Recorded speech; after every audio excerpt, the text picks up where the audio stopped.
샬롬 샬롬 샬롬 샬롬 샬롬. 하나님 사랑합니다. 여러분 주 안에서 사랑합니다. 고린도후서 8장 말씀이죠. 1절에서 5절. 그리스도인의 풍성한 삶, 풍성한 연보에 대해서 1절에서 5절까지 말씀하고 있어요. 형제들아, 하나님께서 마게도냐 교회들에게 주시는 은혜를 우리가 너희에게 알리노니 환난의 많은 시련 가운데 그들의 넘치는 기쁨과 극심한 가난이 그들의 풍성한 연보를 넘치도록 하게 하였으니 내가 증언하노니 그들이 힘들어할 뿐 아니라 힘에 지나도록 자원하여 이 은혜와 성도 섬기는 일에 참여함에 대하여 우리에게 간절히 구하니 우리가 바라던 것뿐만 아니라 그들이 먼저 자신을 주께 드리고 또 하나님의 뜻을 따라 우리에게 주었도다. 이렇게 말씀하고 있어요. 하나님의 뜻에 따라서 우리에게 주었다. 8장에서부터 다음 장 9장까지 이방교회의 모교회인 예루살렘 교회를 위한 구제 헌금 문제를 다루고 있습니다. 8장에서 바울은 먼저 궁핍한 가운데서도 최선을 다해 헌금해준 마게도냐 교회를 칭찬하고 있죠. 그리고 연보의 의미와 참된 그 연저에 관해 고린도 교회의 성도들에게 설명하는 내용이 언급되어 있어요. 모험적인 마게도냐 교회의 연보, 환란을 겪은 마게도냐 교회의 8장이죠. 1~2절에 환란의 많은 시련 가운데서도 그들의 넘치는 기쁨과 극심한 가난이 그들의 풍성한 연보를 넘치도록 하겠다. 가난함에도 이렇게 많은 연보를 하겠다는 거죠. 많은 괴로움에 시달립니다. 마게도냐 교인들은 정복자들이 로마 사람들에게 정말 천연 자원을 빼앗기고 그리고 괴로움에 시달리고 그럼에도 불구하고 그들의 연보를 할 수 있었던 것은 하나님의 은혜이다라는 거죠. 마게도냐 성도들은 극심한 환난을 겪었지만 이것이 그들의 신앙이나 열심을 후퇴시키거나 낙식케 한 것이 아니라 오히려 성숙하도록 만들었다. 많은 환난 가운데 성령의 기쁨으로 데살로니가서 1장 6절이죠. 너희는 많은 환난 가운데 성령의 기쁨으로 말씀을 받아 우리가 주를 본받은 자가 되었다. 이렇게 말씀합니다. 그리고 그러므로 너희 마게도냐와 아가야에 있는 모든 믿는 자의 본이 되었느니라. 동정심하는 교회를 만들어 주셨어요. 로마서 15장 26절에 이는 마게도냐와 아가야 사람들이 예루살렘 성도 중 가난한 자들을 위하여 기쁘게 얼마를 연보하였습니다. 이 연보로 인하여서 아버지 하나님께서 그러한 교회, 기쁨의 교회를 만들어 주셨다. 마게도냐 교회에 대해서 힘의 진이다 지나도록 연보했다고 그러죠. 3절에 보니 내가 증언하노니 그들이 힘대로 할 뿐 아니라 힘에 지나도록 자원하여 이 은혜와 성도 섬기는 일에 참여함에 대하여 우리에게 간절히 구하니 우리가 바라던 것뿐 아니라 그들이 먼저 자신을 주께 드리고 하나님의 뜻을 따라 우리에게 주었도다. 5절에 이렇게 말씀하고 있습니다. 연보는 하나님께 드리는 것이고 하나님께 드리는 연보는 자발적 신앙에 의한 것이어야 합니다. 그리고 기쁨으로 드리되 힘에 지나도록 드려야 되겠다. 힘을 다하여 마가복음 14장 8절에 그는 힘을 다하여 내 몸에 향유를 부어 내 장례를 미리 준비하였다. 말이야죠. 억지로 하면 안 되죠. 고린도후서 9장 7절입니다. 각각 그 마음에 정한 대로 할 것이요 인색함으로나 억지로 하지 말지니 하나님은 즐겨내는 자를 사랑하시느니라. 아멘. 연보자의 자세입니다. 마게도냐 성도들은 봉사를 할 때 두 가지 절차를 따랐어요. 먼저는 자신을 주께 드린 것이고 다음은 주의 뜻을 쫓아서 봉사한 것. 연보든 다른 무슨 봉사든 주를 섬김에 있어서 우리가 유의할 것은 자신을 온전히 하나님께 드리되 그분의 뜻을 쫓아 행해야 되겠다. 성도는 선한 일에 열심하는 하나님의 친자매, 친백성이죠. 이웃에게 사랑으로 희생봉사하는 선한 사마리아 사람과 같이 뜨거운 열심으로 섬기는 그런 자가 되어야 되겠습니다. 하나님을 섬기는 자는 누구든 자기 지혜나 방법대로가 아니라 하나님의 법과 말씀대로 순종해야 되죠. 순종이 제사보다 낫다. 하나님의 뜻을 분별해야 합니다. 로마서 12장 2절에 너희는 이 세대를 본받지 말고 오직 마음을 새롭게 함으로 변화를 받아 하나님의 선하시고 기뻐하시고 온전한 뜻이 무엇인지 분별하도록 하라. 아멘. 몸으로 헌신하죠. 로마서 12장 1절에 그러므로 형제들아 내가 하나님의 모든 자비하심으로 너희를 권하노니 너희 몸을 하나님이 기뻐하시는 거룩한 산 제물로 드리라. 이는 너희가 드릴 영적 예배니라. 아멘. 연보를 드리는 자세, 간절함과 풍성함으로 드려야 합니다. 바울은 고린도 교회가 연보를 함에 있어서 간절함과 풍성함으로 드리라고 말하죠. 주님께서는 내 물질이 있는 곳에 내 마음이 있느니라 말씀하셨습니다. 하나님을 사랑하는 자는 하나님께 물질을 드리죠. 무엇을 차치하고라도 드릴 수 있느냐가 그 사람의 신앙의 척도이고 하나님을 사랑하는 표준이라는 것이죠. 하나님은 입술에 붙은 사랑이나 신앙 고백을 기뻐하지 않습니다. 그것은 생활로 표현될 능력을 발휘하기에 하며 하나님께 영광 돌릴 수가 있죠. 연보는 사랑의 증거이기도 하다라는 것 8장 24절입니다. 고린도서. 그러면 너희는 여러 교회 앞에서 너희의 사랑과 너희에 대한 우리 자랑의 증거를 그들에게 보이라. 간절함으로 자원하여 드려라. 오늘 본문 17절입니다. 그가 고난을 받고 더욱 간절함으로 자원하여 너희에게 나아갔고 또 그와 함께 그 형제를 보내었으니 이 사람은 복음으로써 모든 교회에서 칭찬을 받는 자다. 사랑을 가지고 해야 되겠죠. 8절에 예수 그리스도께서는 우리를 너무 사랑하셨기 때문에 하늘의 영광스러운 보좌까지도 버리시고 자신의 생명까지 내어주시는 사랑을 우리에게 베푸셨어요. 그죠? 예. 우리는 구제헌금을 할 때 이 같은 사랑을 가지고 해야 한다는 것. 그러면 우리는 구제를 할 때 말과 혀로만 사랑해서는 안 됩니다. 행함이 없는 믿음은 죽은 믿음이듯이 행함이 없는 구제는 있을 수 없는 것이라는 것. 구속받은 성도들은 언제나 그분의 은혜를 보답하는 뜻에서 드려야 하고 자원하는 마음으로 즐거움으로 드려야 마땅하다는 것. 행함이 없는 사랑 요한일서 3장 18절입니다. 자녀들아 우리가 말로 혀로만 사랑하지 말고 행함과 진실함으로 하자. 아멘. 연보는 사랑의 증거이죠. 24절에 그러므로 너희는 여러 교회 앞에서 너희의 사랑과 너희에 대한 우리 자랑의 증거를 그들에게 보이라. 마음과 정성으로 해야 한다. 12절이죠. 네, 12절 봅니다. 할 마음만 있으면 있는 대로 받으실 터이 없는 것은 받지 아니하시리라.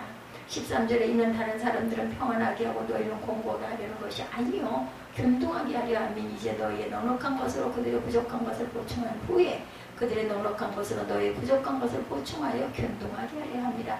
기록된 것 같이 많이 거둔 자도 남지 아니하였고 적게 거둔 자도 모자르지 아니하였느니라. 아멘. 우리의 마음과 정성, 가난과 부자의 두렵도움과 풍요 중에도 드리는 부자의 헌금은 사람들이 보는 관점에서는 부자의 헌금을 칭찬하는, 가난한 과부의 헌금은 무시하는 그런 경향도 있지만 예수님이 보시는 관점은 외적인 액수보다 내적인 동기를 더 중요시합니다. 하나님이 주시는 간절한 마음으로 16절에 너희를 위하여 한 같은 간절한 마음을 기도의 마음에도 주는 하나님께 감사한다. 의에 줄이는 자를 배불리 하십니다. 누가복음 1장 53절에 줄이는 자를 좋은 곳으로 배불리셨으며 부자는 빈손으로 보내셨도다. 바울이 고린도 교회 형제들을 보내죠. 기도한 형제의 충성된 모습이 16절에 증거되었어요. 너희를 위하여 같은 간절함을 기도의 마음에도 주시는 하나님께 감사하노니 그가 고난을 받고 더욱 간절함으로 자원하여 너에게 나아갔고 그와 함께 그 형제를 보내었으니 이 사람은 복음으로써 모든 교회에서 칭찬을 받는 자요 이뿐 아니라 그는 동일한 주의 영광과 우리의 원을 나타내기 위하여 여러 교회의 택함을 받아 우리가 맡은 은혜의 일로 우리와 동행한 자라. 이것을 조심하면 우리가 맡은 이 거액의 연보에 대하여 아무도 우리를 비방하지 못하게 하려 함이니 이는 우리가 주 앞에서 뿐만 아니라 사람 앞에서도 선한 일에 조심하려 함이라. 그들과 함께 우리의 한 형제를 보내었느니 우리는 그가 여러 가지 일에 간절한 것을 여러 번 확인하였거니와 이제 그가 너희를 크게 믿음으로 더욱 간절하리라. 기도로 말하면 나의 동료여 너희를 위한 나의 동역자여 우리 형제들로 말하면 여러 교회의 사자들이요 그리스도의 영광이니라. 그러므로 너희는 여러 교회 앞에서 너의 사랑과 너희에 대한 우리 자랑의 증거를 그들에게 보이라. 아멘. 기도는 또 다른 한 형제와 함께 바울의 명을 받들고 고린도에 가죠. 이런 모든 교회에서 칭찬받는 자고 주의 영광을 나타내기 위해 충성스러운 일꾼이다. 이름은 거론하지 않고 이렇게 칭찬하죠. 은혜의 일을 동행하는 자 19절이죠. 이뿐 아니라 그는 동일한 주의 영광과 우리의 원을 나타내기 위하여 여러 교회의 택함을 받아 우리가 맡은 은혜의 일로 우리가 동행한 자다. 내가 디도를 권하고 함께한 형제를 보내었으니 디도가 너희의 이득을 취하더냐 우리가 동일한 성령을 행하지 아니하더냐 동일한 보조로 하지 아니하더냐. 디도한 형제를 보낸 이유가 21절에 증거되어 있었어요. 제가 읽었죠. 함께 우리 한 형제를 보냈느니 여러 가지 간절한 것을 여러 번 확인하였더니와 이제 그가 너희를 크게 믿음으로 더욱 간절하니라. 이렇게 증거합니다. 선한 일이 비방받지 않아야 되죠. 로마서 14장 16절에 그러므로 너희의 선한 것이 비방을 받지 않게 하라. 직책이 비방받지 않도록 노력해야 합니다. 고린도서 6장 3절에 우리가 이 직분이 비방을 받지 않게 하려고 무엇이든지 암에게든지 거리끼지 않게 해야 된다. 디도를 소개하죠. 마지막으로 바울은 디도를 고린도 교회에 보내면서 그 자신은 매우 친근한 사람이다 참고합니다. 복음사에게 헌신한 사람이라고 소개하죠. 디도는 경건 생활에 뛰어난 사람, 모든 사람에게 모범이 되는 훌륭한 사람이다. 바울은 고린도 교회 앞에 그에 대한 칭찬을 아끼지 않았습니다. 우리의 삶도 하나님과 사람 앞에 칭찬받는 저와 여러분이 되셔야 되겠죠. 바울을 대신하여 일을 했어요. 고린도후서 8장 6절에 보면 우리가 디도를 권하여 그가 이미 너희 가운데 시작하였은즉 이 은혜를 그대로 성취하게 하게 하였노라. 이런 자들은 교회가 알아주어야 한다. 고린도전서 16장 18절에도 그들이 나와 너희 마음을 시원하게 하였으니 그러므로 너희는 이런 사람들을 알아주어라. 8장을 통해서 참된 영보를 드리는 성도의 자세를 자세하게 설명합니다. 하나님께 인색함으로는 억지로가 아니라 기쁨으로 즐겨내는 성도들이 되어야 할 줄 믿습니다. 그리고 감사하는 마음으로 드려야 합니다. 하나님께 드려지는 물질을 통해서 하나님을 크게 기쁘시게 하는 저와 여러분들이 되어야 할 줄 믿습니다. 고린도후서는 사도 바울이 고린도 교회에 보낸 편지죠. 바울은 고린도 교회에 여러 차례 서신 교환을 했어요. 성경에서 확인할 수 있는 것만도 4차례. 그 중에 이 고린도후서는 마지막 4번째 편지입니다. 2차 전도 여행 때 주로 유럽 지역, 정확하게 말하면 지금의 그리스 지역을 중심으로 사역을 했죠. 바울은 이때 놀라운 선교의 열매가 거둬져서 여러 교회들이 생겨나죠. 우선 북쪽의 마게도니아 지역에 여러 교회들이 생겼고, 빌립보 교회, 데살로니가 교회, 베레아 교회를 말하죠. 그리고 남쪽 아가야 지역에도 교회가 생겼는데 이것이 바로 고린도 교회입니다. 2차 전도 여행을 마치고 얼마 지나지 않아 3차 전도 여행길에 오르죠. 그때 에베소에 머물며 아시아 지역을 중심으로 사역을 합니다. 바울이 에베소에서 사역을 하고 있을 때 고린도 교회 소식을 듣게 되고 여러 가지 문제들이 생겨서 교회가 혼란스럽다 소식을 듣습니다. 고린도 교인들이 바울에게 도움을 청해오죠. 바울이 사람을 보내기도 하고 편지를 보내기도 합니다. 그래서 교회가 점점 안정되어 갑니다. 3차 전도여행을 마치면서 2차 전도여행 때 세워졌던 교회를 방문하게 되죠. 마게도니아 지역의 교회들을 방문하고 있을 때 바울의 명을 받고 고린도 교회를 방문했던 디도가 돌아오죠. 그때 고린도 교회의 반가운 소식을 듣게 되고 기뻐하게 되죠. 자기가 가기 전에 불편한 여러 문제들이 마무리되고 좋은 관계 속에서 만나고자 편지를 보내서 이것이 고린도 후서. 이제 본문을 보면 바울은 마게도니아 교회를 방문하는 중에 이 교회를 살펴보죠. 바울은 이 교회들에서 오랜 시간 사역을 하지 못했어요. 박해가 일어나 도망치듯 그 지역을 떠나야 했습니다. 그래서 복음을 전하고 교회가 막 3년할 즈음 지역을 떠나죠. 대신 누가가 그곳에 남아 교회를 돌보게 되죠. 그런데 후에 다시 그 지역을 방문해 보니 오래 머물지 못하고 잠시 복음을 전하고 떠나지만 정말 귀한 교회들이 세워져 있었다는 거죠. 그들의 신앙생활이 자기가 상상했던 것보다 훌륭했어요. 이에 비해 고린도 교회는 1년 6개월이나 되는 긴 시간 사역을 했지만 오히려 마게도니아 지역의 교회들에게 배워야 할 정도이다. 오늘 본문에 보면 고린도 교인들에게 도전을 받고 본을 삼으라고 마게도니아 교회의 아름다운 모습을 전하고 있죠. 한마디로 말하면 마게도니아 교인들은 그리스도인들의 풍성한 삶을 살고 있다는 것. 풍성한 은혜가 넘쳤다는 거죠. 바울이 소개하고 있는 마게도니아 교인들의 풍성한 삶은 풍성한 은혜로부터 시작이 됐습니다. 이 풍성한 은혜는 그들이 살아가고 있는 풍성한 삶의 소중한 요소일 뿐 아니라 그들이 살아가고 있는 풍성한 삶의 근본 원인이기도 하였다. 1절에 형제들아 하나님께서 마게도니아 교인들에게 주신 은혜를 우리가 너희에게 알리노니 하나님께서 마게도니아 교회에 풍성하게 베풀어 주신 은혜 이것을 알린다. 본문에 하나님께서 그들에게 베푸신 은혜를 구체적으로 말씀하고 있지 않아요. 다만 그들이 은혜받은 사람으로 살아가는 삶의 모습을 소개할 뿐입니다. 사도행전 16, 7장에 바울이 마게도니아 지역에서 복음을 전할 때 그들에게 어떤 은혜가 임했는지 알 수 있죠. 대표적으로 빌립보 감옥의 간수와 그 가정에 임한 하나님의 은혜 우리가 압니다. 바울과 실라가 빌립보에서 복음을 전하다 전보는 여인에게 귀신을 내쫓았다고 그 주인이 고소하는 바람에 옥에 갇히죠. 옥중에서 한밤중에 바울과 실라가 기도하고 찬송하자 진이 일어나며 옥문이 열리고 메인 것이 풀리는 사건. 간수가 자다가 깨서 죄인들이 도망친 줄 알고 책임이 두려워 자결하라고 할 때 바울과 실라가 우리가 여기 있다 하고 자결을 저지하죠. 내가 어떻게 하여 구원을 받으리까? 바울이 주 예수를 믿으라. 그리하면 너와 내 집이 구원을 받으리라. 아멘. 간수가 그들을 자기 집으로 데리고 가 말씀을 듣죠. 그리고 믿고 모두 세례를 받습니다. 그들이 받은 은혜는 무엇보다 구원의 은혜죠. 바울이 전하는 말씀을 듣고 예수를 구주로 영접했고 세례를 받았어요. 그래서 그와 그 가정이 예수를 믿죠. 그리고 이렇게 구원받은 사람들이 모여 교회를 이룹니다. 생겨난 교회가 바로 빌립보 교회, 데살로니가 교회, 그리고 베레아 교회, 마게도니아 지역의 교회들, 빌립보, 데살로니가, 베레아.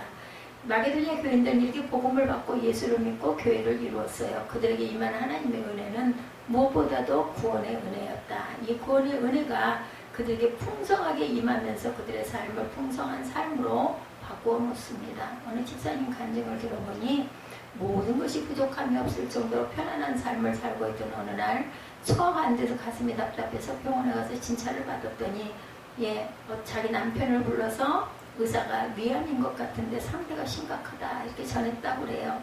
집에 돌아와서 가족들이 한자리에 모여 하나님께 기도하기로 결단하고 기도하면서 가족들이 크게 깨달은 것은 하나님의 크신 은혜를 받고도 제대로 감사하지 못했고 은혜를 갚는 삶보다는 편안한 삶을 누리려고 했다는 것을 깨달았다고 합니다. 그래서 눈물로 회개하고 이 집사님을 고쳐주시면 새롭게 살겠다고 서원을 했다고 그러죠. 다시 정밀검사를 받기 위해 병원을 갔더니 의사가 고개를 갸웃거리면서 단순한 위궤양이다 이렇게 얘기를 했다는 거죠. 알고 보니 동명이인이 있어서 차트가 바뀐 것을 모르고 그렇게 진단을 했답니다.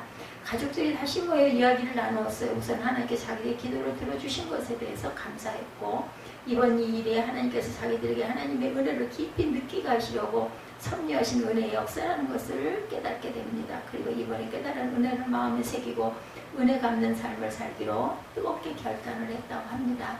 그러면서 이 일로 자기들이 더욱 풍성한 하나님의 은혜 안에 살게 됐고 이 때문에 자기들의 삶이 더 풍성해졌다 이렇게 간증을 했다고 그러죠. 마게도냐 교인들처럼 우리도 풍성한 은혜를 누리며 살아야겠죠. 풍성한 은혜가 우리의 삶을 풍성하게 해주기 때문입니다. 또한 풍성한 기쁨이 넘치겠죠. 풍성한 은혜를 받으면 풍성한 은혜 가운데 살고 있는 마게도냐 교인들이 풍성한 기쁨을 맛보며 살고 있다고 소개하죠. 2절에 환난의 많은 시험 가운데 그들의 넘치는 기쁨과 라고 말씀합니다. 마게도냐 교인들은 환난의 많은 시련을 겪으면서 넘치는 기쁨을 맛보았다. 풍성한 은혜 안에 살고 있는 마게도냐 교인들은 환난 가운데 시련과 고통을 겪으면서도 넘치는 기쁨을 맛보고 있다는 것입니다. 그러면 그들이 겪었던 환난은 무엇일까? 구체적으로 어떤 환난? 데살로니가전서 2장 14절을 보면 형제들아 너희가 그리스도 예수 안에서 유대에 있는 하나님의 교회들의 본받는 자가 되어 있으니 그들이 유대인들에게 고난을 받은 것과 함께 너희도 너희 동족의 동일한 고난을 받았느니라.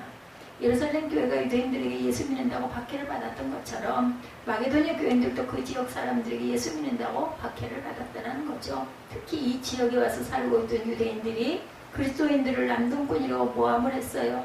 이 지역 사람들이 그들의 말을 믿고 저들과 함께 그리스도인을 박해합니다. 이곳 그리스도인들은 예수 믿기 전에는 이렇게 환난을 당하지 않았어요. 그들이 예수를 믿는 신앙을 가지게 되면서 교회를 다니게 되면서 과거에 없던 신앙 환난과 시련을 겪습니다. 그런데 바울이 그들을 자세히 살펴보니 마게도냐 교인들이 이런 과거에 없던 심한 환난의 시련을 겪으면서도 기뻐하고 있더라는 거죠. 그것도 넘치는 기쁨을 누리고 있더라는 것입니다. 바울은 고린도 교인들에게 편지를 이런 마게도냐 교인들의 풍성한 기쁨을 이야기하는 거죠. 성경을 보면 우리가 맛보는 기쁨을 두 가지로 나누어 봅니다. 하나는 외적인 기쁨, 우리 겉사람이 맛보는 기쁨이죠. 바라고 소원하던 일이 이루어졌을 때 우리는 기쁨을 맛보게 됩니다. 좋은 일들이 일어날 때 기쁨을 맛보게 되죠. 이런 것들을 외적인 기쁨이라고 말하죠. 다른 하나는 내적인 기쁨, 우리 속사람이 맛보는 기쁨이죠. 우리의 영혼이 하나님을 만날 때 기쁨을 만나게 됩니다. 우리의 속사람이 하나님의 말씀을 깨달을 때 기쁨을 맛보게 됩니다. 우리 영혼이 기도에 대한 하나님의 응답을 체험하게 될 때 기쁨을 맛보게 되죠. 이런 것들을 내적인 기쁨이다 이렇게 말합니다. 그럼 이런 내적인 기쁨은 외적인 상황과는 아무런 관계가 없어요. 내가 편안한 가운데 내적인 기쁨을 맛볼 수 있죠. 그러나 내가 인생의 위기 가운데서 내적인 기쁨을 맛볼 수도 있습니다. 더더욱 내가 큰 환난의 시련과 고통 속에서도 내적인 기쁨을 또한 맛볼 수가 있습니다. 오히려 인생의 위기와 환난의 시련 속에서 강렬하게 내적인 기쁨을 맛볼 수도 있다는 것. 그래서 성경을 보면 고난과 기쁨을 연결해서 말씀하는 곳이 굉장히 많죠. 신약성경에 무려 21곳이나 됩니다. 대표적인 곳 몇 군데를 보면 야고보서 1장 2, 3절 내 형제라 너희가 여러 가지 시험을 만나고도 온전히 기쁘게 여기라 이는 너희 믿음의 시련이 인내를 만들어내는 줄 압니다. 골로새서 1장 23절에 네가 이제 너희를 위하여 받은 괴로움을 기뻐하고 그리스도의 남은 고난을 그의 몸된 교회를 위하여 육체에 채우느라.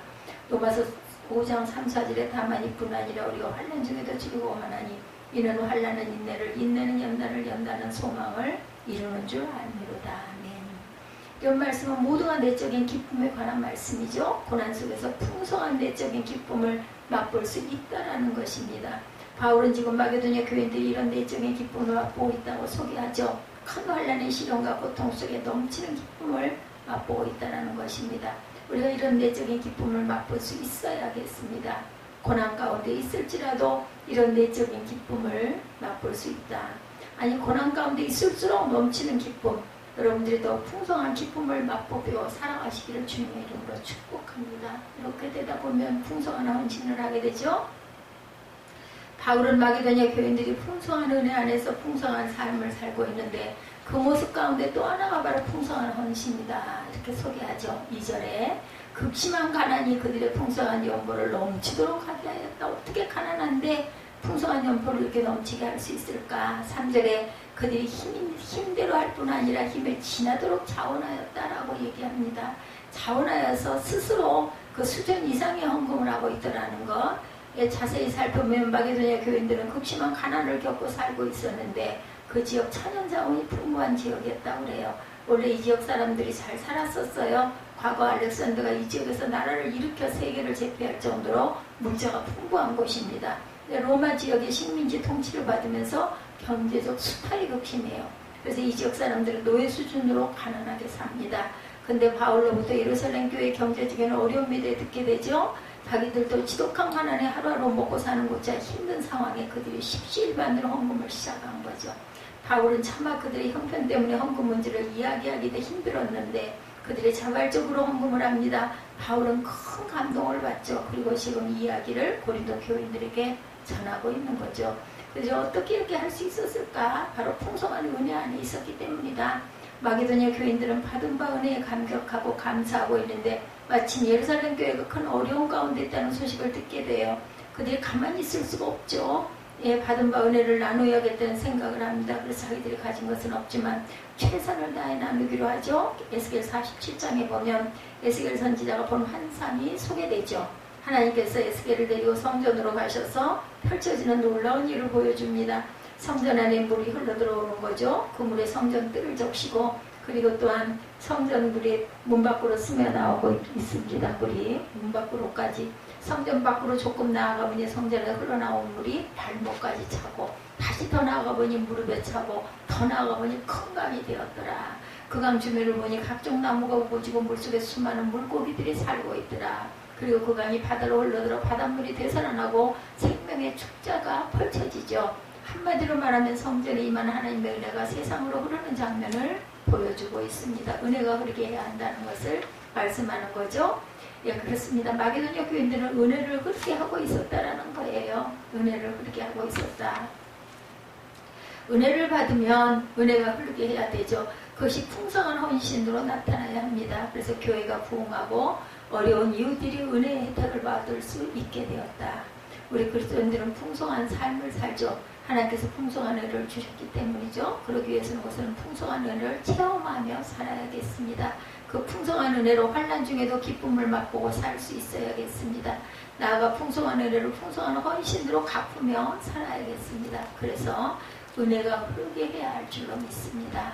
여러분들 그리스도인의 풍성한 삶, 풍성한 연보를 통하여 마음에 큰 풍성한 기쁨과 환희를 맛본 마게도냐 그런 그 초대교회 교회들 그런 축복, 환난 중에도 공고한 중에도 더 많은 연보를 하면서 넘치는 감사와 기쁨을 맛보았던 기쁨이 저와 여러분의 기쁨이 되시기를 주님의 이름으로 축복합니다. 기도하시겠습니다.